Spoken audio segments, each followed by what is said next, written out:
Sebelumnya, apa sih pentingnya kita harus tahu Julian date? Nah, Julian date ini berguna untuk menghitung kayak selisih hari yang terjadi pada dua tanggal yang berbeda sangat jauh. Itu kalau kita hitung manual, bakal susah dan bakal ketidakpastiannya akan gede gitu, errornya juga akan gede.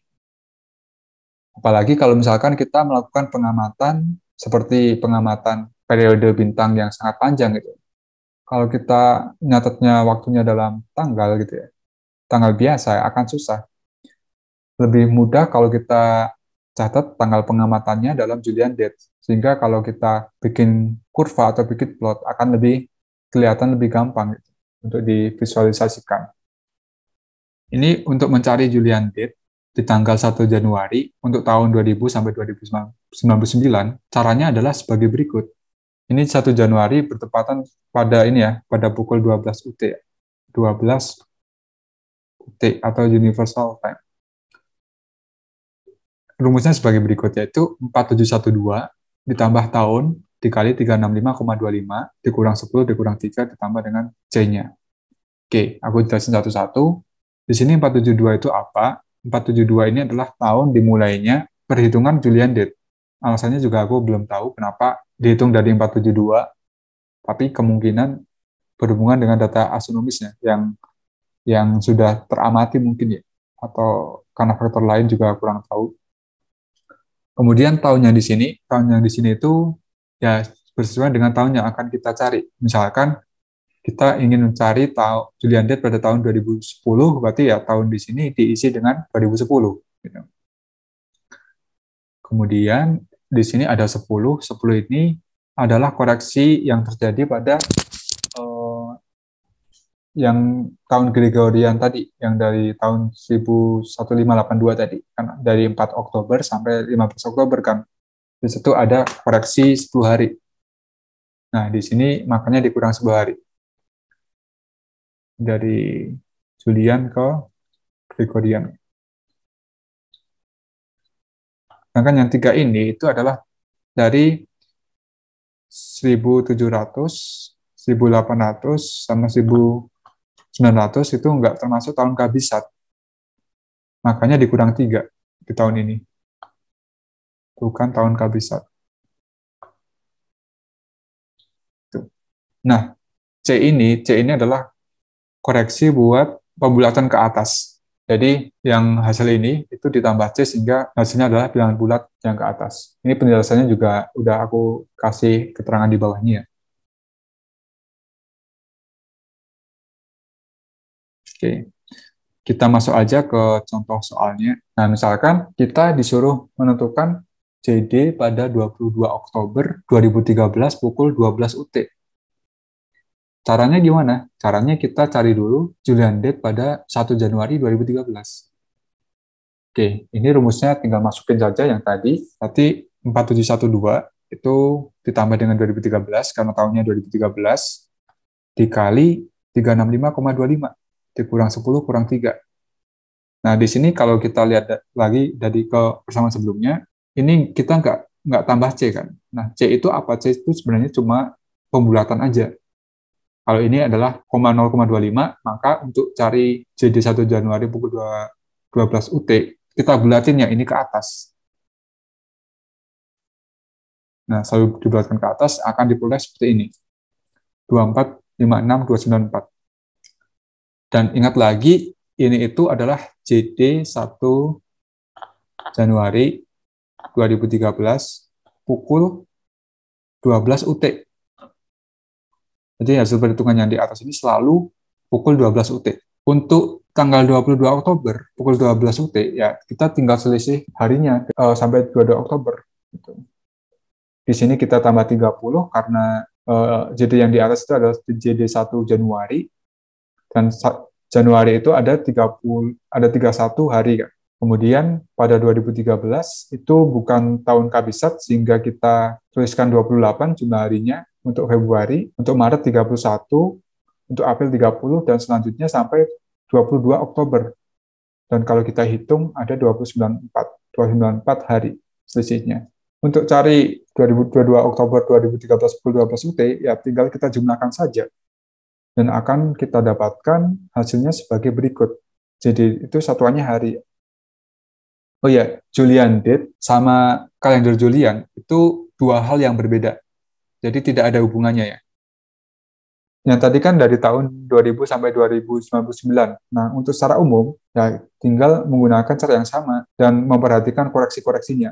Contohnya saja seperti berikut. Tentukan Julian date pada tanggal 30 Maret tahun 2504, pukul 18 UT. Cara nyari Julian date-nya gimana? Ya, kita tentukan dulu Julian date pada 1 Januari tahun 2504. Kita masukkan rumus yang awal tadi, yaitu 4712, ditambah dengan 2504 dikali 365,25. Nah, di sini dikurang 13. Kurang 13 itu kenapa? Yang pertama, kurang 10 dari kalender Julian ke Gregorian yang tadi. Terus kurang 3. 3 itu karena apa? 10 tambah 3 kan 13. 3 itu karena 1700, 1800, 1900 bukan tahun kehabisat. Bukan kehabisat. Yang 4 ini juga sama. 4 ini adalah dari fakta bahwa 2100, 2200, 2300, dan 2500 itu bukan tahun kehabisat, sehingga dikurang 4.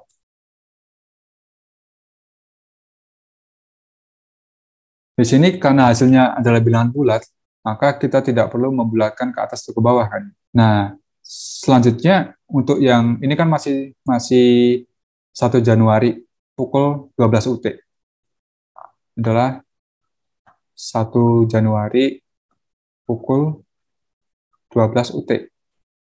Nah, untuk yang mencari 30 Maret 18 UT ya tinggal kita jumlahkan selisih hari dan jamnya. Selisih harinya adalah Januari kan 31. Berarti tambah 30 karena ini udah tanggal 1 Januari. Kemudian Februari karena 2504 ini adalah tahun kehabisat, maka kita tambahkan dengan 29. Kemudian tambah 30 karena 30 Maret. Maka ininya adalah 89. Dan selisih jamnya ini selisih dengan 12 UT.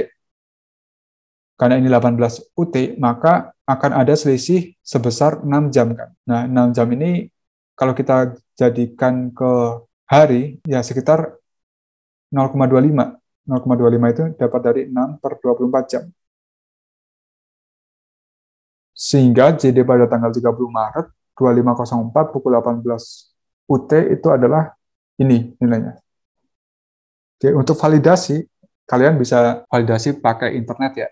Pakai internet, coba cari aja Julian date gitu. Atau bisa juga pakai Stellarium sih, setahu. Selain kegunaannya untuk menghitung sesi hari ya, Julian date ini juga bisa digunakan untuk menentukan hari apa gitu, pada tanggal tertentu. Nah, mungkin kalau sekarang kita tinggal cari aja di Google pada tanggal sekian, harinya apa gitu ya. Tapi konsepnya itu dari Julian date ini. Julian date yang pada 12 UT, dengan kata lain Julian date-nya itu bilangan bulat. Kalau kita bagi dengan 7, maka kemungkinan sisanya itu ada 7 macam. Bisa sisa 0, bisa sisa 1, sampai sisa 6 kan. Julian date dibagi dengan 7.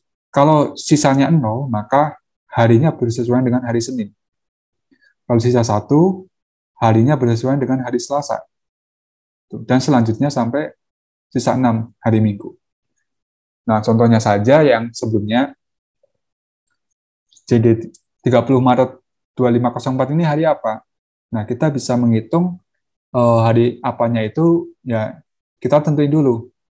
JD 30 Maret 2504 pukul 12 UT dulu. Ya, yang pastinya adalah 26357116. Nah, untuk mencari hari apa, ya tinggal kita bagi dengan 7 kan. Kita bagi dengan 7. Dengan 7. Berarti 263 5 7 263 5 716 dibagi dengan 7. Kalau kita hitung pakai kalkulator, akan didapat hasil seperti berikut. 3, 7, 6, 5, 30, 6 per 7. Nah, artinya apa? 6 per 7 artinya sisa 6 di sini. Ada sisa 6 kalau dibagi 7. Sisa 6 ini berarti harinya adalah hari Minggu. Oke, mungkin contoh yang lain, misalkan jadi 22 Oktober tahun 99. Itu bisa kita cari sebagai berikut ya. Nah, jadi 2451474 ini pukul 12 UT kalau kita bagi dengan 7, maka sisanya akan 4. Sisa 4 ini berarti hari Jumat gitu. Sesuai yang ketentuan yang ini. Nah, mungkin dari sini juga kalian bisa coba-coba tentang menghitung tanggal lahir kalian ya. Tanggal lahir kalian berapa, kemudian kalian cari JD-nya, selanjutnya dibagi dengan 7 buat nentuin hari apa sih lahirnya kalian gitu. Itu bisa untuk coba-coba.